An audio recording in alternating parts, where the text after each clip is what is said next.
To end your destructive self-pity. You're rejected. Again. Maybe it was someone you love, an authority figure, a company, or an organization. What are you supposed to do when you lose your job, when a dream dies, or when lost hope crushes you beyond all repair? Doesn't really matter who or what rejected you. What matters is the inescapable and crushing feeling of self-pity that overwhelms you. That pain seeps into every pore of your being. A dark cloud closes in all around you, enveloping you in negative thoughts and feelings. You feel devastated and start to feel sorry for yourself. Now you begin the destructive downward spiral into self-pity. You attempt to fight it off, but it's just too strong. In the end, you just give in to it. As you spiral downward, the feelings of loss, pain, and depression only get stronger. How long will you allow yourself to wallow in self-pity this time? I know how it is. I looked for ways to blame someone else for my situation. Self-pity made it easy for me to do this. Yes, I gave into it. I allowed myself the luxury of self-pity because it felt comfortable. Truth be told, it felt good to feel sorry for me. I knew taking action to change my situation would be stressful, hard, and might even end in failure. I now had a justifiable reason to wallow in self-pity. I did not take any action to help myself. Self-pity gave me a home where I could comfortably avoid my pain and loss. With the help and an honest, hard look at myself, I discovered it doesn't have to be like this. There are ways to take some first steps in the right direction and figure out how to stop self-pity. Identify the roots of self-pity and get in front of the downward spiral. It may be hard, but it's important to cut off self-pity at the root cause. Terrible things happen to us all. And you're not indulging in self-pity every time you feel down or when you're sad for a time. But dwelling on those feelings provides the fertile ground in which self-pity flourishes. You get pulled into a downward spiral, an alternate reality where you're stuck to live out your life in suffering and pain over and over. Look for these signs as possible root causes that will lead to self-pity. You start to feel entitled about feeling sorry for yourself. You think your problems are worse, or more important, than anyone else's problems. You start to think nobody can understand your pain and suffering. You begin to explain what went wrong more than what went right. You complain that things didn't go your way, that things are unfair.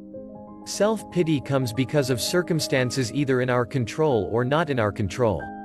When you feel weighed down with the problems of life and you cross the line from feeling sad to feeling sorry for yourself, those sad feelings can easily turn into self-pity.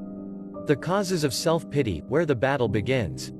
Some experts will tell you to deal with self-pity when you first see it show up in your life. That's a mistake. You should identify the things that cause you to spiral down into self-pity and use your energy to fight these. Here's a partial list of things that indicate you're wallowing in self-pity. You think others see you as pathetic. You begin to think everything is a struggle. You like it when others confirm your misery. You begin to think of yourself as a victim. You don't want the pain and suffering to end. You feel as if you have no potential or hope. You can't seem to find fun in anything. Once you see any of these things in yourself, you may be on your way to unhealthy self-pity. It's time to take some action. Here are some examples of what I mean. If you think others see you as pathetic, what is the source of that? Could it be you have created a perception of yourself as pathetic? Be honest with yourself. Take charge. Change how you see yourself. Make a list of your best traits, what you're good at, what others like about you. Remake your perception of yourself. If you can't seem to find the fun in anything, make a list of things you enjoy doing. Include things you find fun but may make you a bit uncomfortable. Then, starting with the easiest one, get out and participate in these things. Identify the unmistakable symptoms of self-pity. When you wallow in self-pity, you begin to feel as if some force is withholding all the good things in life from you. Next, come feelings of entitlement, feeling like you deserve more or like someone has cheated you out of something. Nothing could further from the truth. There is no force holding things back from you. No one has cheated you and you don't deserve more than anyone else. Take a hard look at yourself. If you see any of these signs in yourself, you may be starting into the downward spiral of destructive self-pity. You find it hard to laugh at yourself or find any humor in your situation. You expect sympathy from everyone around you. You continue to live in the past, dwell on past events. You crave affection and demand acceptance in order to feel better about yourself. You don't feel anyone could really love you, you feel unworthy of love. You tend to be self-absorbed, like it's all about you. When you decide to rid yourself of self-pity, you get rid of a destructive habit that blocks your way to a better life. Once you identify these symptoms in yourself, it's time to climb out of the pit of putrid self-pity. Take steps to a healthier way of dealing with your problems. Here are 5 ways to overcome your self-pity. 1. Identify the warning signs of your downward spiral. Are you feeling any of the causes or symptoms listed earlier? Take quick action to turn these around or stop them entirely. 2. Courageously confront your feelings. Feelings of sadness and disappointment are natural responses. Running away from or denying these feelings is unhealthy. Stand up to your issues and deal with them from the start. 3. Gratitude is your new thing. Refuse to complain. Yes, this is the most difficult one for me, too. Changing the way you think by being thankful will change your life.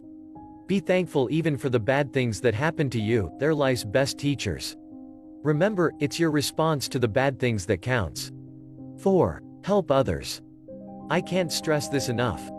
This one thing saved me from my own self-destruction. When you help others, you get outside your own pain. You see others may be worse off than you.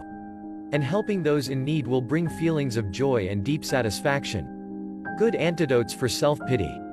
5. Keep an optimistic attitude about everything. I don't mean an unrealistic Pollyanna view on life.